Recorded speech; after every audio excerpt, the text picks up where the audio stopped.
बिस्मिल्लाहिर्रहमानिर्रहीम। अस्सलामुअलैकुम। मैं हूँ खाना मानसा शहजादी। विज़ पब्लिशर्स में खुश आमदीद। प्यारे बच्चों, हम उर्दू की किताब बराए जमात पढ़ रहे हैं और आज हम इसका हर्फ घे से शुरू होने वाले नए अल्फाज पढ़ेंगे।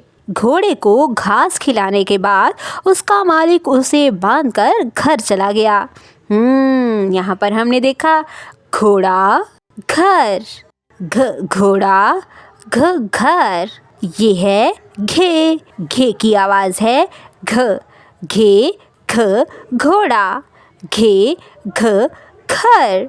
प्यारे बच्चों, हमने यहाँ पर देखा कि जब कोई नया लफ्ज़ लिखा जाता है तो हम गाफ और दो चश्मी हे को मिलाकर घ लिखते हैं, लेकिन जब हम उसके हिज्जे करते हैं हिज्जों में हम गाफ और दो चश्मे हे को अलग अलग लिखेंगे।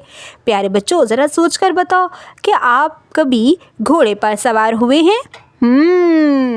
बहुत अच्छी बात है। प्यारे बच्चों, हमने यहाँ पर घे घ से शुरू होने वाले बहुत से नए नाम सीखे हैं। अब हम उनको लिखना भी सीखेंगे। चले आए चलते हैं अपनी अमली किताब की तरफ और वहाँ पर हम इनको लिखना भी सीखेंगे। कुछ काम हम क्लास में करेंगे, कुछ घर से करके लेके आएंगे। आपने दोनों कामों को अच्छे तरीके से, साफ सुथरे तरीके से लिख के लाना है। डियर टीचर्स, बच्चों को दिलचस्प अंदाज में कहानी सुनाएं।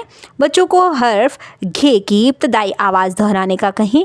बच्चों को हर्फ घे से बनने वाले अल्फाज दोहराने का कहें। बच्चों से सोचें और बताएं में दिए गए सवाल पूछें और इसके जवाब की वजाहत करें। उम्मीद करती हूँ आपने आज की इस वीडियो से बहुत कुछ सीखा होगा। मज़ीद सीखने और जानने के लिए हमारे साथ रहिएगा। मिलते हैं अगली वीडियो में, तब तक के लिए अल्लाह हाफिज़।